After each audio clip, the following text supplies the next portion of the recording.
Okay, let's jump right into one of the most iconic novels in American literature, all to answer a single, nagging question that has captivated readers for a century. So, our story kicks off with this piece of advice given to our narrator, Nick Carraway, and it really shapes his whole worldview. He's a guy who, by habit, tries not to judge anyone, which makes him sort of a quiet observer in a very, very loud world. People, he tells us, tend to open up to him because of it.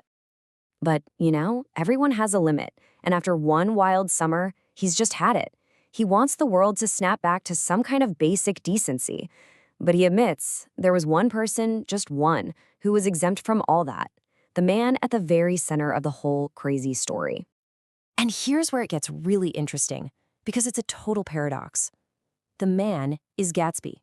And Gatsby represents everything Nick can't stand, all the flashy, over-the-top wealth.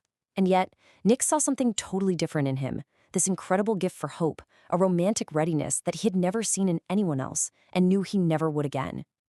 So that is the core question, isn't it? Who is this guy, really? We're going to follow right alongside Nick as he tries to piece together the puzzle of the man next door, the mystery behind the myth. So to understand our man Gatsby, we first have to get to know our guide. This is Nick Carraway. He's feeling a bit lost after the Great War, so he bails on his prominent family back in the Midwest and heads east to New York to make his fortune in the bond business. He ends up not in the city itself, but in a commuting town on Long Island. And the house he rents, well, it's this tiny $80 a month bungalow that's completely crushed between these two gigantic mansions. He is, quite literally, the outsider looking in on a world of unbelievable wealth. And the mansion to his right, it's this colossal imitation of a French hotel with a 40-acre lawn. It belongs to our mystery man. And one night, before he's ever even been invited to a party, Nick sees his neighbor for the very first time. But here's the weird part. Gatsby isn't just admiring the view.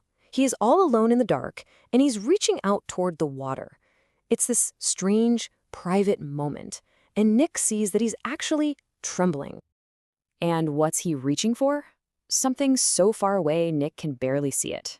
It's just a single green light at the end of some distant dock. And right there, that's our first huge clue. A man surrounded by incredible wealth, but he's defined by the one thing he just can't reach. All right, our next batch of clues isn't about a person at all. It's about the setting.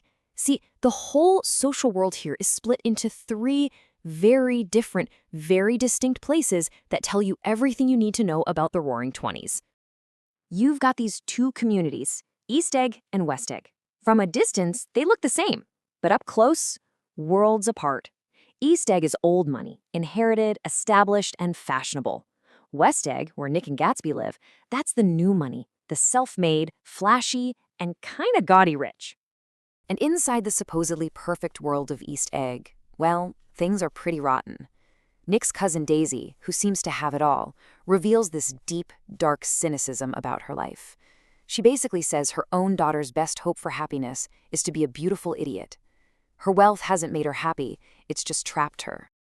But then there's this third world. Wedged right between the glittering eggs and the promise of New York City is this place, the Valley of Ashes. It's just a grim, industrial wasteland, a dumping ground that shows you the moral decay hiding just beneath all that glamour. And watching over this whole depressing scene are the eyes of Dr. T.J. Eckelberg on a faded old billboard, like the eyes of God who's just given up. This is where Tom Buchanan's mistress, Myrtle Wilson, lives. It's the ugly truth the rich just drive right past on their way to have fun, showing you the rot at the core of the whole thing. So in this world that's all about what you look like, Gatsby himself is practically a ghost. But the world he builds, that's visible for miles. His parties are legendary, these massive spectacles with full orchestras, endless champagne, the whole shebang. But the man throwing the party? He's nowhere to be found. You've got people showing up who've never even met the guy, and they're just swapping these insane stories. He killed a man. No, he was a German spy. He's related to royalty. He's a bootlegger. The crazier the story, the more people seem to believe it, because Gatsby himself remains a total blank slate. But then, right in the middle of all this fakeness, Nick finds these strange little hints of something real. A drunk guy in Gatsby's gorgeous library is just floored to discover the books are actually real, with real pages. He just assumed they'd be fakes, props for a stage set. And that right there is the whole question. What part of Gatsby is real, and what part is just a performance? Okay, so this brings us to the big moment, or what Gatsby wants Nick to think is the big reveal. He decides to give Nick the God's truth about his life, and he offers up this perfectly polished story that sounds like it was written just to impress people. And the story he spins, oh man, it's like something out of a pulp novel.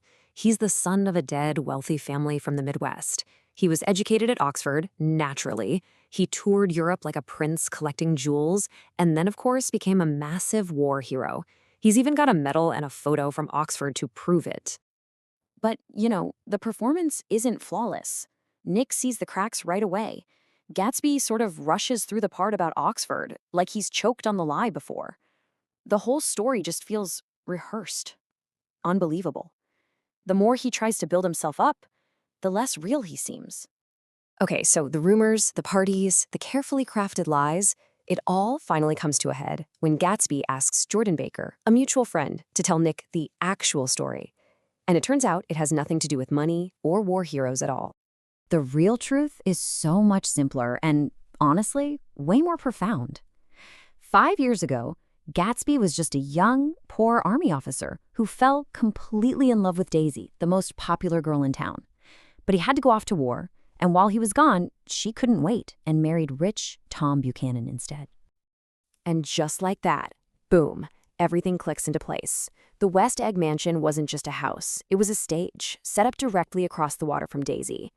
Those insane parties, they were a beacon, a signal fire he lit every weekend, hoping she'd see it and wander in.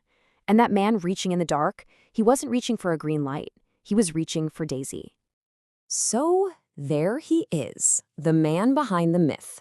He's not a spy, not a killer. He's just a man completely possessed by a single, all-consuming dream to get back the past. And that leaves us with the biggest question of all. What happens when you build your entire life, your whole identity, around a dream that lives inside someone else? Is that beautiful, or is it just destined to break?